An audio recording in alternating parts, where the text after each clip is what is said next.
Are you coming home? I just want you to come home. Johnny's voice. No, it's not. You know that is not your son. I just want you to come Clay, home. no!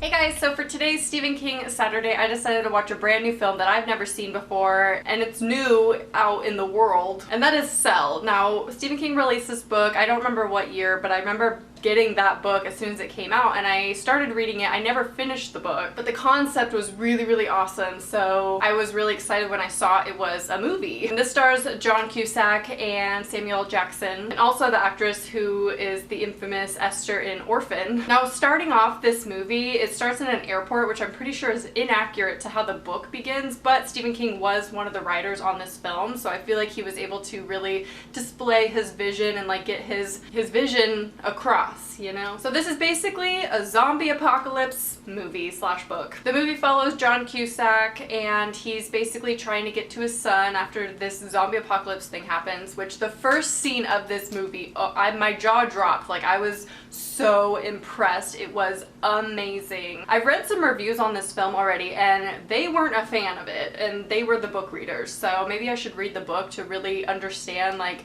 the bad reviews about this movie. But overall, I actually liked this movie a lot. It definitely had its like ups and downs. It had its cheesy moments. I wasn't too attached to any of the characters, and this kind of does follow the storyline of a typical zombie apocalypse movie where it's the main character trying to find their family or trying to find someone in this whole thing. But this obviously takes place right after the outbreak happens, and how it happens is actually really, really unique. However, it does kind of remind me a little bit of Pontypool if you've seen that film. I like this plot because it basically spreads through this cell tower, so anyone who was using their phones at this specific time started to have like a seizure. They started freaking out. They had waves going through their brains, and it basically caused them to become rabid animals and destroy every person around them, and they got really, really violent. And this movie was not afraid to be brutal and not afraid to kill off women and children and anybody around. Like, they were not afraid to go there. And I love when movies do this, especially I know Stephen King does this in his books. He's very realistic. If a zombie apocalypse happened, no one is safe. Like, anyone can die, and the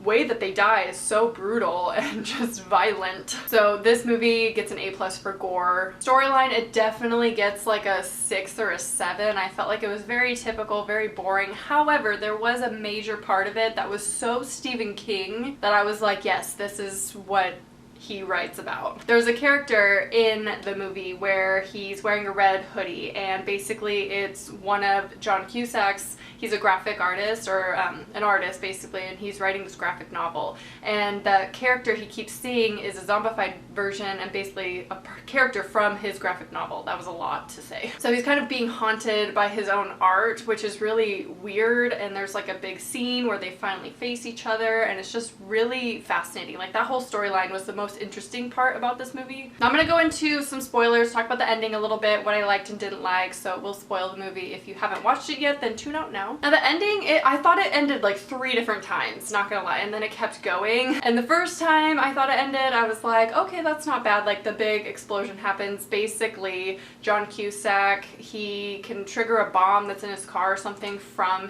the cell phone that he got from this guy. It's kind of a long story. If you've seen it, you know what I'm talking about. And this explosion goes off, basically killing him, his son, because at the end he's holding his son, but I'm pretty sure it's a zombie, and then all the other zombies around because they've all gathered to this cell tower. And then it turns into he's walking around with his son in the forest looking for these spray paint markings that he told his previous group to leave behind so he could find them again. But they're kind of in this like in-between world, almost like they're spirits now, they're ghosts, and they're just trying to like walk around, and they're finally together, so it's like a happy ending. And then it fades into John Cusack in a mob of the zombies, and he had turned into one, and he's basically just following the crowd now, and he's being like pushed around. He is one. So it was like a lot of weird things happening at the end. Honestly though, I loved the very last scene. I thought I was gonna cry. Like, I got emotional about it, and I don't know why. I think I was just like attached to that character, and it was just so sad to see him turned into one of these zombies, and like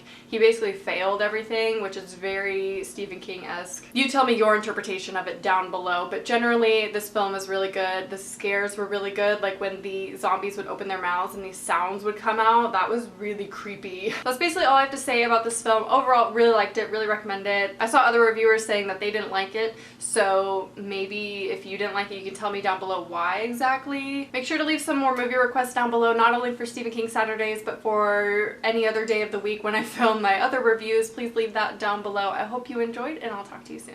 Bye.